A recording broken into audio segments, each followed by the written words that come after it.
যারা জুলাই বিপ্লব মানবেন না তাদের জন্য ২৬ সালে কোনো নির্বাচন নাই। ২৬-এর নির্বাচন দেখতে হলে আগে জুলাই বিপ্লবের স্বীকৃতি লাগবে, আর জুলাই বিপ্লবের স্বীকৃতি দিতে হলে জুলাই সনদের আইনি ভিত্তি দিতেই হবে। এই আইনি ভিত্তি ছাড়া কোনো নির্বাচন অনুষ্ঠান হওয়ার কোনো সম্ভাবনা নেই। কখন হবে আইনি ভিত্তির গোড়াপত্য? এদেশের মুক্তিকামী মানুষের কথা একটাই, জাতীয় সংসদ নির্বাচনের আগে গণভোট অনুষ্ঠিত হতে হবে। গণভোটের ব্যাপারে সকল দল একমত, তাহলে তারিখ নিয়ে এই বায়নাবাজি কেন?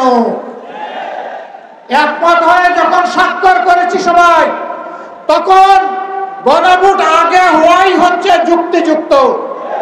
এর মধ্য দিয়ে আইনি ভিত্তির পাটাতন তৈরি হবে ইনশাআল্লাহ, এবং এর ভিত্তিতেই আগামী জাতীয় সংসদের নির্বাচন অনুষ্ঠিত হবে। এই ৮ দলের পক্ষ থেকে ডজন খানেক নোট অফ ডিসেন্ট আমরা দেই নাই।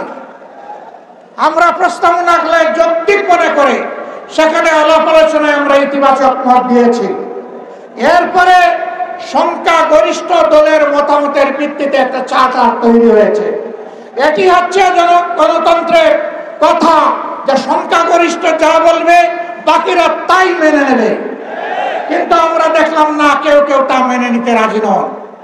জুলাই সনদেই যদি আপনি গণতন্ত্রের প্রতি শ্রদ্ধা না দেখান, জাতীয় নির্বাচনে আপনি শ্রদ্ধা দেখাবেন কিভাবে? ভাই আল্লামা মামুনুল হক সাহেব বলেছেন, লড়াই করে ফ্যাসিবাদ বিদায় করেছি, লড়াই করে জনগণের দাবি আদায় করব। আমি স্পষ্ট ভাষায় বলতে চাই, কোনো দলের নয়, জনতার বিজয় হবে ইনশাআল্লাহ। আমাদের দাবির ব্যাপারে আমরা হিমালয়ের মতো অনড় থাকব, কারণ এই দাবি জনগণের দাবি, কোনো দলের দাবি নয়। এই দাবি বিপ্লবের দাবি, এই দাবি ফ্যাসিবাদের দাবি নয়। অতএব ফ্যাসিবাদের দাবির কাছে বাংলাদেশের জনগণ মাথা নত করবে না। নারায়ে তাকবীর।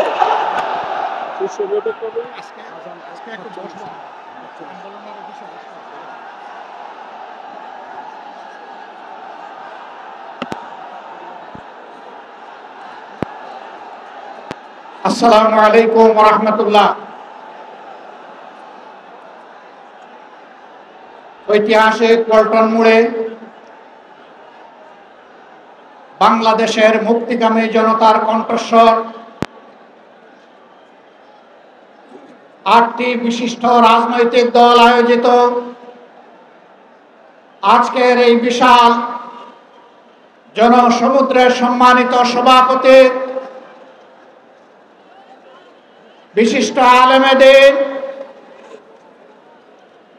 ইসলামী আন্দোলন বাংলাদেশের সম্মানিত আমির জনাব সৈয়দ ফজলুল করিম রেজাউল করিম পীর সাহেব চরমোনাই, মঞ্চে বসা বন্ধু সংগঠন সমূহের সম্মানিত শীর্ষ নেতৃবৃন্দ, আজকের এই জনসমুদ্রে হাজির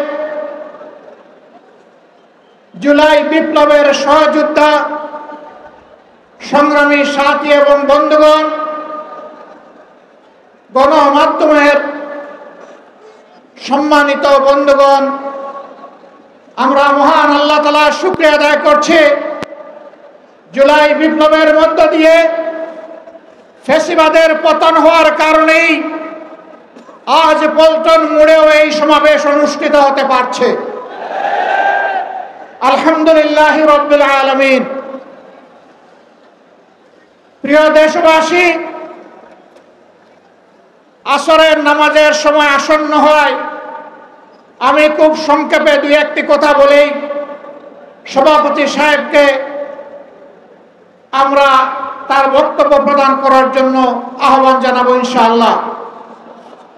আমাদের দাবি খুব বেশি নয়, অস্পষ্ট নয়, দাবি কম, খুবই সুস্পষ্ট।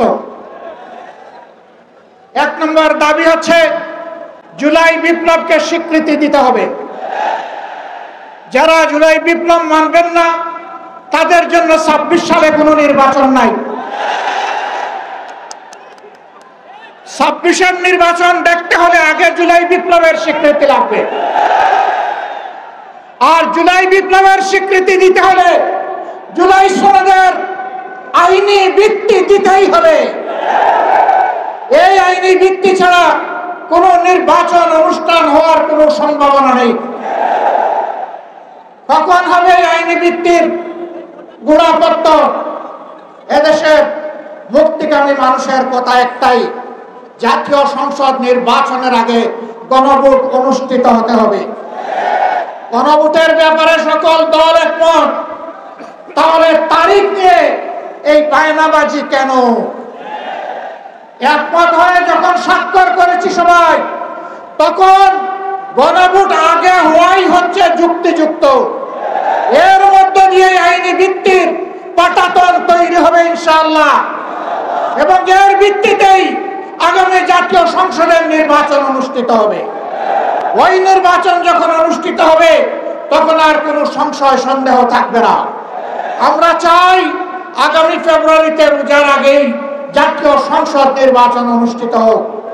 এইটা নিয়ে কেউ ধূম্রজাল সৃষ্টি করার পায়তারা চালাবেন না, ওদূর পিণ্ডি বুদির গেড়ে ফেলবেন না। আমরা জাতীয় ঐক্যমত কমিশনে গিয়ে সকল দল আমাদের মতামত দিয়েছি। এই 8 দলের পক্ষ থেকে ডজনখানেক নোট অফ ডিসেন্ট আমরা দেই নাই। আমরা প্রস্তাবনা যৌক্তিক মনে করে সেখানে আলাপ আলোচনায় আমরা ইতিবাচক মত দিয়েছি। এরপরে সংখ্যাগরিষ্ঠ দলের মতামতের ভিত্তিতে একটা চার্টার তৈরি হয়েছে। এটি হচ্ছে গণতন্ত্রের কথা, যে সংখ্যাগরিষ্ঠ যা বলবে বাকিরা তাই মেনে নেবে। কিন্তু আমরা দেখলাম না, কেউ কেউ তা মেনে নিতে রাজি নন। জুলাই সনদে যদি আপনি গণতন্ত্রের প্রতি শ্রদ্ধা না দেখান, জাতীয় নির্বাচনে আপনি শ্রদ্ধা দেখাবেন কিভাবে? এই জায়গায় আসতে হবে। সকল বায়না ভুলে যান। জুলাই শহীদের রক্তের প্রতি সম্মান দেখান। জুলাইয়ে যারা লড়াই করেছে বুক টান করে, যারা পঙ্গু আহত হয়ে এখনো দুঃখে দুঃখে কষ্ট করছে, মেহরবানি করে তাদের বুকের ভাষা বোঝার চেষ্টা করুন। আমার ভাই আল্লামা মামুনুল হক সাহেব বলেছেন, লড়াই করে ফ্যাসিবাদ বিদায় করেছি, লড়াই করে জনগণের দাবি আদায় করব। আমি স্পষ্ট ভাষায় বলতে চাই, কোন দলের নয়, জনতার বিজয় হবে ইনশাআল্লাহ। জনতা কি চায় কান পেতে শোনার চেষ্টা করুন। যদি এই ভাষা বুঝতে ব্যস্ত হন, তাহলে নিজের পরিণতির জন্য যে বুঝতে ব্যর্থ হবেন তাকে তৈরি থাকতে হবে। আমরা কথা দিচ্ছি বাংলাদেশের জনগণকে, আমাদের সহযোদ্ধারা আমাদের হাতে এনে মুক্তির প্রাথমিক পরিবেশটা উপহার দিয়েছে। আমরা জনগণের মুক্তি আদায় করেই করে ফিরবো ইনশাআল্লাহ। আমরা ভদ্র ভাষায় কথা বলছি, ভদ্র ভাষায় কথা বলবো, কিন্তু আমাদের দাবির ব্যাপারে আমরা হিমালয়ের মতো অনড় থাকবো। কারণ এই দাবি জনগণের দাবি, কোন দলের দাবি নয়। এই দাবি বিপ্লবের দাবি, এই দাবি ফ্যাসিবাদের দাবি নয়।